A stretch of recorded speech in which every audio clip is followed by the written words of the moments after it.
آپ سن رہے ہیں پاکستانی مورخ پروفیسر کے عزیز کی کتاب دی مرڈر آف ہسٹری یعنی تاریخ کا قتل، جس میں انہوں نے معاشرتی علوم، مطالعہ پاکستان یا پاک اسٹڈی کا پوسٹ مارٹم کر کے اس جھوٹی تاریخ اور جھوٹی داستانوں کو بے نقاب کیا ہے جو نصابی کتابوں میں پڑھائی جا رہی ہیں۔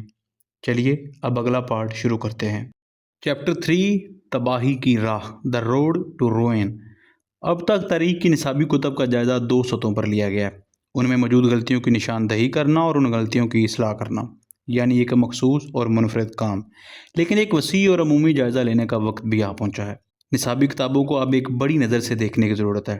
اگر ہم پیچھے ہٹ کر ان کتابوں کی ساخت، خصوصیات اور ممکنات کا جائزہ لیں جیسے ایک وادی کو کسی پہاڑ کی چوٹی سے دیکھا جائے، تو ذہن میں کچھ سوالات ابھرتے ہیں، جیسے نمبر 1، کتاب کی ظاہری شکل پر اتنی کم توجہ کیوں دی جاتی ہے اور یہ طالب علم کے ذہن پر کیسے اثر انداز ہوتی ہے؟ نمبر 2، کتاب کو اتنے خراب انداز میں کیوں لکھا جاتا ہے، چاہے وہ اردو ہو یا انگلش؟ نمبر 3، کتاب کا مواد قوم کو کیا پیغامات اور انتباہات دیتا ہے؟ نمبر 4، کتاب جو باتیں چھوڑ دیتی ہے یا سرسری انداز میں گزر جاتی ہے، ان سے ہمیں کیا سبق سیکھنا چاہیے؟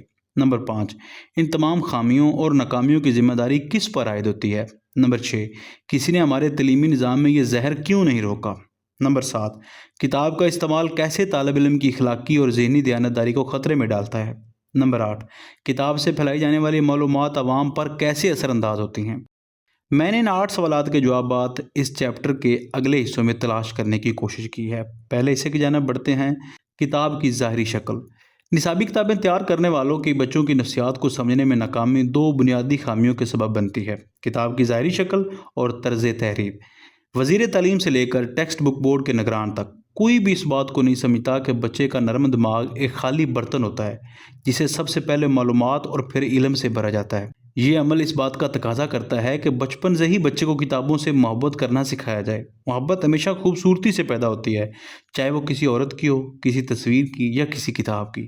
اگر بچے کی پہلی کتاب بے رنگ، بوسیدہ اور بری طرح باندھی ہوئی ہو، جس کی سلائی باہر نکل رہی ہو، اس کی انگلیوں کو زخمی کرے، تو وہ ہمیشہ کتابوں سے نفرت کرے گا اور انہیں عارضی اشیاء سمجھے گا۔ لیکن اگر کتاب خوبصورت، دلکش، مضبوطی سے بندھی ہوئی اور رنگین تصویروں سے آراستہ ہو، تو بچہ اسے محبت سے پڑھے گا اور سنبھالے گا۔ وہ کتابوں سے زندگی بھر محبت کرے گا۔ یہی وجہ ہے کہ کتاب کی ظاہری شکل تعلیم کی دنیا میں کتنی اہمیت رکھتی ہے۔ لیکن وزیر تعلیم اور ان کے ماتحت افسران جن کے اپنے بچے اسکول جاتے ہیں، اس بات کو سمجھنے سے قاصر ہیں۔ ہمارے نصابی کتب کا کاغذ اور طباعت اتنی ناقص ہوتی ہیں کہ کسی ترقی یافتہ ملک کا سب سے سستا اخبار بھی اس حالت میں شائع ہونے میں شرمائے۔ کاغذ یا تو اردو اخبارات میں استعمال ہونے والا نیوز پرنٹ ہوتا ہے جو جلدی خراب ہو جاتا ہے، یا سفید کاغذ جو دیکھنے میں تو اچھا لگتا ہے لیکن جلد ہی مڑ کر ٹوٹ پھوٹ کا شکار ہو جاتا ہے۔ ہم یہ بھول جاتے ہیں کہ بچہ کتاب کا ہر روز استعمال کرتا ہے۔ وہ اسے اٹھاتا ہے، کھولتا ہے، بند کرتا ہے، زمین پر پھینکتا ہے اور مروڑتا ہے۔ ایسے بچوں کو پاکستانی نصابی کتاب دینا اس کی زندگی کو ایک ہفتے تک محدود کرنے کے مترادف ہے۔ میرے پاس 1960 کی دہائی کی 4 سوشل سٹڈیز کی نصابی کتب ہیں جو پہلی دفعہ پڑھنے کے دوران ہی پھٹ گئیں۔ لیکن یہ کہانی کا صرف ایک پہلو ہے۔ ہو سکتا ہے کہ والدین نئے خریداروں یا کتاب کی دوبارہ جلد بندی کے اخراجات برداشت کر سکیں یا کتاب کے الگ الگ صفحات کو پڑھنے کی عادت ڈال لیں۔ تاہم اس کا ایک اور سنگین پہلو ہے کہ بچے کا کتاب کے بارے میں کیا تصور بنے گا۔ وہ اسے ایک معلومات کے خزانے کی بجائے ایک عام اور حقیر چیز سمجھے گا۔ بچپن میں پیدا ہونے والی عادت اور رویے اکثر زندگی بھر کے لیے بن جاتے ہیں۔ مختصراً، بچے کی کتاب سے مایوسی مندرجہ ذیل نتائج کا باعث بنتی ہے۔ پہلے کتابوں سے محبت نہ ہونے کی وجہ سے مطالعے سے محبت پیدا نہیں ہوتی۔ وہ امتحانات تو پاس کر لے گا لیکن کبھی بھی مطالعے کا شوقین نہیں بنے گا۔ دوسری بات یہ ہے کہ چونکہ وہ مطالعے کا عادی نہیں ہوتا، اس لیے وہ ایک برا والدین بنے گا۔ وہ اپنے بچے میں اس محبت کو کیسے پیدا کر سکتا ہے جسے وہ خود نہیں جانتا؟ اس طرح ایک جاہل نسل دوسری جاہل نسل کی جگہ لے لے گی اور 20 سال میں ڈگری یافتہ مرد اور عورتیں قوم کے تعلیم یافتہ طبقے کا حصہ نہیں ہوں گے۔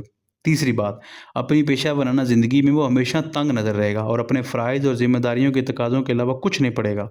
وہ سرکاری ملازم ہے تو دفتر کی فائلوں اور انتظامی رپورٹس کے سوا ملک کے مسائل سے لا علم ہوگا۔ اگر وہ وکیل ہے تو ایک تنگ نظر قانونی ماہر ہوگا جسے دنیا کے بارے میں کوئی علم نہیں ہوگا۔ اگر وہ جج بن گیا تو اپنے محدود علم کے ساتھ عدالت میں جائے گا۔ اگر وہ کالج یا یونیورسٹی کا استاد ہے تو وہ کم سے کم کتابیں پڑھے گا تاکہ اپنے مضمون پر لیکچر دے سکے، لیکن وہ اپنے شعبے سے ملک کسی دوسرے مضمون سے بے خبر رہے گا۔